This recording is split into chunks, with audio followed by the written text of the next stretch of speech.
J'assume toutes mes responsabilités. J'étais le chef de cette administration. Et comme chef de cette administration des finances, j'endosse toutes les responsabilités de mes services. Mais il n'y a eu ni faute, ni dissimulation, ni volonté de tromperie.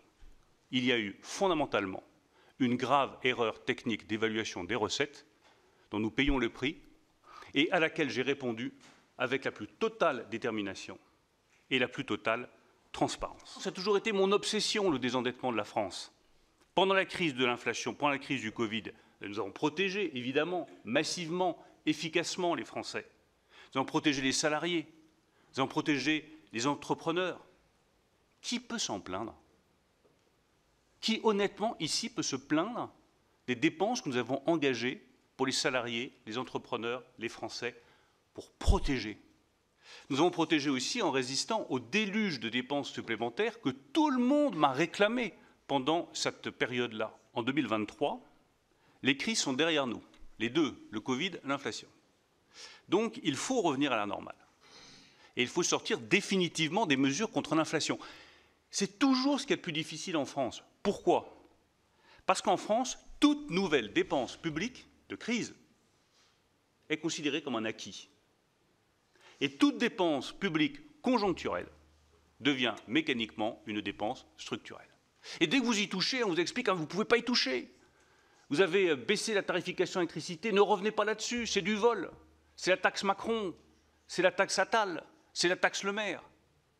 Il est extraordinairement compliqué de retirer une dépense conjoncturelle en France. Ça n'interdit pas d'essayer de comprendre pourquoi est-ce que le modèle s'est trompé à ce point-là. Et nous avons demandé avec Thomas Cazenave un certain nombre d'explications qui sont intéressantes. L'inspection générale des finances, quand nous l'avons saisie, nous a rendu un rapport qui dit très clairement 80% de l'explication, c'est des facteurs externes liés aux conséquences du Covid et de la crise inflationniste. 20% seulement, c'est des erreurs du modèle de prévision. Ça vaut ce que ça vaut, c'est l'évaluation de l'IGF, il peut y avoir d'autres rapports. Moi, je n'ai pas de vérité absolue là-dessus, je le dis avec beaucoup d'humilité, mais c'est pour l'instant, à l'heure où je vous parle, le seul élément d'explication technique qui ait été apporté. 80% tient au contexte de crise inflationniste. La raison première des déficits en France, et c'est une occasion d'éclairer nos compatriotes et d'avoir ce débat parce qu'il est fondamental pour l'avenir des finances publiques de notre pays et pour le redressement budgétaire du pays. La raison première des déficits en France, ce n'est pas l'événement exceptionnel sur les recettes, c'est le poids de la dépense sociale et notre volume de travail insuffisant. Le ministre des Finances rapporte avec le ministre des Comptes publics sur la situation des comptes et il propose les économies nécessaires pour sécuriser la cible de déficit. Le ministre des Finances défend sa décision, il débat avant la décision finale, il ne prend pas la décision finale, mais il est solidaire de cette décision. Et je suis solidaire de toutes les décisions qui ont été prises dans ce cadre. Nous n'avions pas de désaccord de fond avec le président de la République. Le 8 janvier 2024, j'indique clairement à l'occasion de mes vœux aux acteurs économiques que le plus dur est devant nous. Et j'ai maintenu effectivement, vous l'avez rappelé dans votre introduction, l'objectif de déficit à 4,4% pour 2024, comme je l'ai maintenu le 18 février. Aujourd'hui, cette déclaration me vaut des accusations brutales sur toutes les chaînes possibles et imaginables. Il savait et nous a rien dit. D'abord, je l'ai dit que la situation était difficile et que le plus dur était devant nous dès le 8 janvier. Et donc je m'inscris totalement en faux contre ces accusations.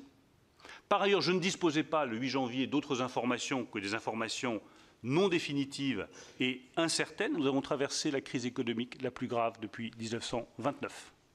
Nous avons connu une inflation galopante comme jamais depuis les années 70. Et face à ces crises majeures, j'insiste sur ce point parce qu'il me tient très à cœur, nous n'avons jamais cédé à aucun moment à la facilité de l'augmentation des impôts. Alors à un moment où chacun se découvre, au-delà du Sénat, une passion subite pour les finances publiques, qui ont toujours été, en réalité, le parent pauvre du débat public en France, je ne voudrais pas que 6 mois effacent 7 ans de travail collectif. Merci beaucoup.